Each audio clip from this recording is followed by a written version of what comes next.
Welcome to Gene and Mike do the New York Times crossword. Hi, I'm Jean. And I'm Mike.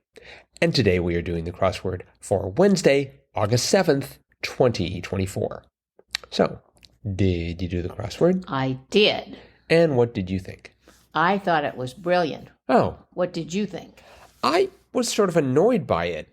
Oh, really? Because the early clues, we'll talk about the theme in a moment, but basically the early clues couldn't be answered until you'd answered things later down in the grid. That is true. And I'm like, come on. You don't have to answer one across or one down first. Well, I never can, so that's not really an issue. But I was still sort of like, really? I've got like, I felt like I had homework. Oh. You know, like I got to 8 across. Rhyme of 46 across and not a homophone of 21 across. It's like, great, I can't answer this. Now I have to go do 46 across. Oh. So it sort of, I don't know. I just saw it as an interesting challenge. I see. Mm-hmm. I found it to be an interesting challenge too, but I was just sort of like, come on, don't make me. It's like one of those two answer clues. You've got a clue and you've got one part of the answer somewhere and the other part of the answer somewhere else and you got to go find it. Anywho, I survived. I'm glad to hear that. It did take me, I think, 19 hours and 3 minutes to do. No, really? Well, I'm not entirely sure if that time is accurate. I don't recall spending an entire 19 hours on it. That would seem excessive, especially for a Wednesday. Yes. Took me 15:24. Ah, okay. So not too bad. No, not really. Mm-hmm. But this puzzle reminded me of when I was in graduate school and when I was teaching as a professor, and I had, friends from other countries and international students, and this was always the bane, of their writing prowess. They just, it was like, well, if it's pronounced like bow, then why isn't it pronounced rue? No, it's rough. They were just like, it's the same letters. Why doesn't it sound the same? And I will never forget one of my fellow graduate students from South Korea. She wrote the word through, THROUGH. She wrote that on a piece of paper, and she was like, how do you say that? And I said, through.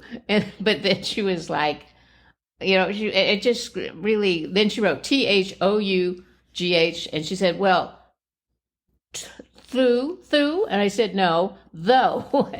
She just started threw up her hands like it made no sense to her whatsoever. So yeah, I know that's a crazy part of the English language, but I was very impressed. Somebody actually made a crossword puzzle about it. Mm-hmm.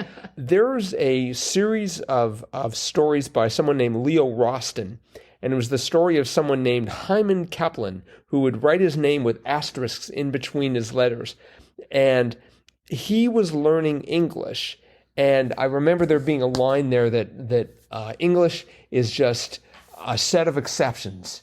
It's sort of like there's the only rules that are that there are exceptions to it. Mm-hmm. So I'll have to go dig that up at some point. But yes, there was a theme. Mm-hmm. I'm not quite sure what the theme was, but you can go ahead and explain it, and then I'll know. I'll do my best. I think the author of the crossword puzzle, or creator, found every word that had the root as of OUGH in it. So we had the words bow, dough, cough, through, rough. Are there any others? I don't see any. I guess they didn't have though, but that's another one. But anyway, but then they paired them with words that sounded somewhat this. I guess they were not homophones per se of the word that began with the same letter with the OUGH at the end, but they were rhyming with other ones that ended in OUGH. Let me give you an example, because that's very confusing, I know. But one across, as Mike mentioned, the clue was rhyme of 49 across.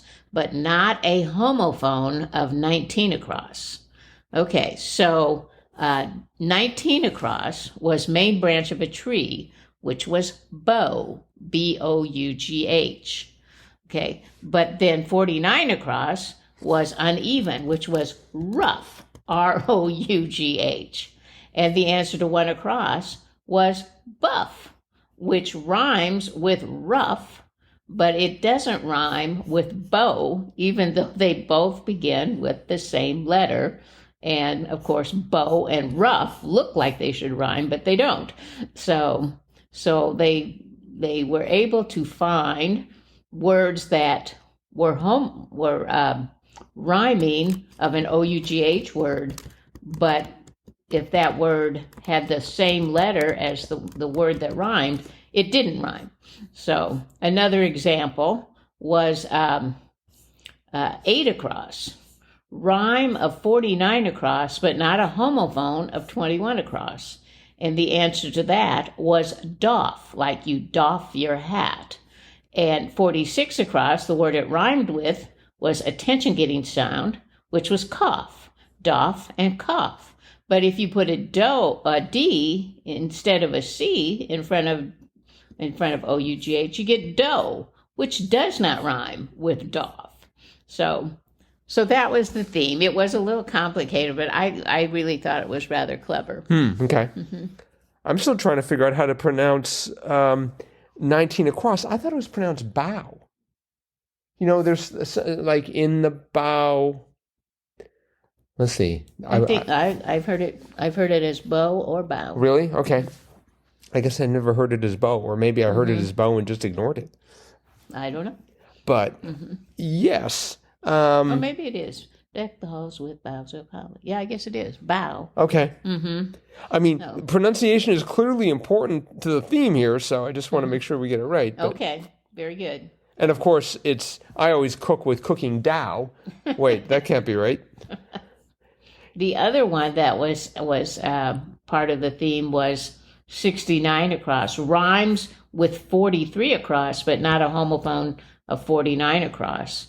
And the answer to that was rue, like you rue some action, R-U-E, which rhymes with 43 across by way of, which is through, but it is not a homophone. If you would take the THR away and just have the R, you get rough, and that's what 49 across was, uneven, rough. So rue and rough are not homophones, but rue does rhyme with through. So yes. Makes no sense whatsoever, but that's the English language. Okay. Yeah, this was a very New York Times-ish sort of crossword. I guess the last one was 66 across. All of the themed answers were kind of in the corners, but 66 across rhymes with 19 across, but not a homophone of 46 across. And 19 across was the bow. Right. And 66 across was cow. But if you take the B of bow and replace it with a C, it becomes cough, yes. Which does not sound the same as cow. So you have cow and bow, but then if you add a C, you get cough, which makes no sense again. Yeah, I don't even know if I'm going to try and decipher this. Yeah, I thought, boy, this is taking some upper level thinking, advanced thinking to figure all these out, and very, very well done, I thought. I think this is going to be the hardest crossword of the week. I do predict. It really wasn't that hard. I mean, the rest of the clues were pretty straightforward. And like you said, you couldn't fill in one across right away, but you probably got it with the downs, because the downs weren't that hard, right? But, I mean, even like the next one over, 8 across needed you to know 46 across and 21 across. Mm-hmm. So there was definitely some sort of a temporal issue here. But, yeah. Trying to think what clues were interesting here. 4 down. That was, let's see if I can get my computer here to cooperate. Classic accessory for Humphrey Bogart was a fedora. That's right. I did not realize that. Yeah. I always thought of him as... when he played, didn't he play like Sam Spade detective. And that was a fedora he was wearing? Yeah, Okay. And when he was in Casablanca, when he's saying goodbye to the girl, I think, isn't he wearing a fedora? I to be honest, I'm not sure if I've seen the film. Yes, So- you have. We've seen it together. Okay. A long time ago. Well, clearly, right. Anyway, so we had fedora. I thought that was interesting. And we had 7 down, untruthful, mendacious. Yes, I don't know that I've ever seen that word. Mendacious is a really great way to say you're lying. That's right.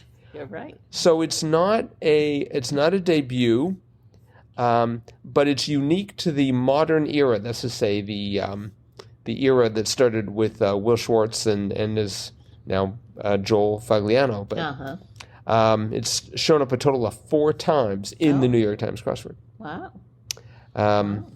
So it's rare. Definitely. I mean, I would imagine a word that long would be hard to sort of work into the puzzle. Right. Although it does have a lot of vowels. So. It does. It's got all of them, right? A, E, I, O, U. Yeah, it's got them all. Sometimes Y if you misspell it.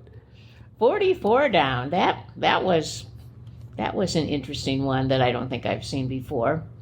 Serious workplace problem, for short. HR issue. And that was indeed a debut. Okay, I figured it was. I was like, I had the H and then I got the R and I'm like, well, this can't be right, but it was HR issue. Yeah, I was thinking it was going to be something like with, her royal something or other. But yeah, me too. I thought that myself. Let's see here. We had 11 down. 11 down being it doesn't stay hot for long, and the answer was fad. Right. Which was, I found that slightly difficult because I didn't know 15 across. Spaniard's other, which was otra. That's right. I went for otro. That seemed to be good. Well, it could be otro. Really? Depending on what it's describing. It's a male or female. So if it's the other boy, it'd be otro muchacho. If it's the other girl, it'd be otra muchacha. Wow. You speak that like a native. No, not really. Okay. But I do remember that rule from my Spanish 1 and 2 classes. 54 across was kind of interesting. Unfair outcome informally.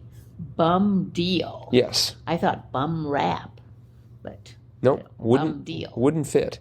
And then right next to that, the corkscrew-shaped pasta, 58 across, was fusilli. Fusilli, yes. Which is a debut. Oh, really? And that's interesting. Yeah, I was just like, what sort of, what sort of pasta is shaped like a corkscrew? And Fusilli. Apparently. Well, I thought it went by another name, too. Corkscrew. No. Rotini.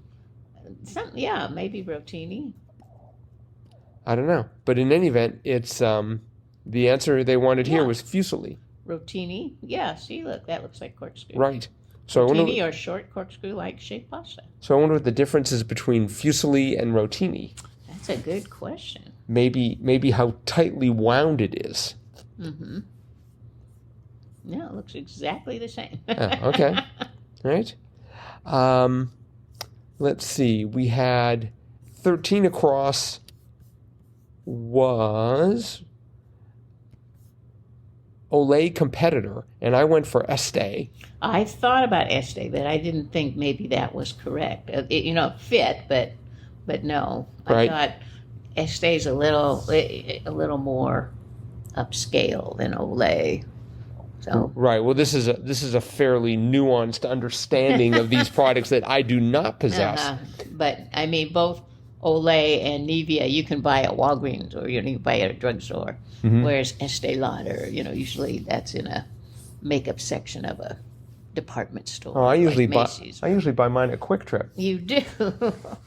You might be able to get Olay at Quick Trip. I don't know. But I usually try and take notes as to what I started off with and what I ended at, and so I wrote Estee, and then just like, well, no idea where that's going, but turned out to be One of the E's was right. The second to last. So this is Nivea. Nivea. There's this huge company right now that's really raking in the profits because of AI chips, NVIDIA. And I wonder if you can buy Nivea at NVIDIA. I think one of them should take over the other. I'm not sure which one's bigger. I'm going to assume it's NVIDIA. Yeah, they probably know about each other at least. They do. Let's see, 19 across. That let's see, was that? Or both? Okay, in that case, let me try that one more time. 16 across was opposite of hopping. And I'm like, what's the opposite of hopping? Still? But it was dead. Yes. Thought that was pretty good. Mm-hmm. Let's see, for 46 across, it gets baked. Why did I think that... Actually, no, let me try that again. 46 across, attention getting sound. I was going for yoo-hoo. Oh. But I only had room for Y-O-O-H-O, which would have been yoo-ho. Yeah. But then it turned out to be cough. One of the themed answers there. Mm-hmm. 33 down was hoo boy, and the answer was yeesh. Yes. Which, didn't we just have yeesh on Sunday, I think? We did. Yeesh is maybe it's a trending word or something. It could, at least in the New York Times grid. 30 across, I had to sort of fight with. It was, the clue was we. And so I went for small, and then I went for eenie, spelled E-E-N-I-E, and then I went for eenie, spelled E-E-N-E-Y, and then eventually I ended up at the correct answer, eensy. Eensy. E-E-N-S-Y. Right. I got that right away because I had the two E's, which I thought, oh, this is a mistake. But then when I got the clue, I thought, oh, eensy. But it's just fine. So I guess eenie, I mean, that's when you start going eenie, meenie, miny, mo. Uh-huh. But I guess that doesn't really mean... No. This is a different word entirely. It starts off the same. Uh-huh. But let's see here. And in the middle of eensy, we have 32 down. Totally shifted the momentum of swung. Right. I found that to be challenging. Yeah, me too. Mm-hmm.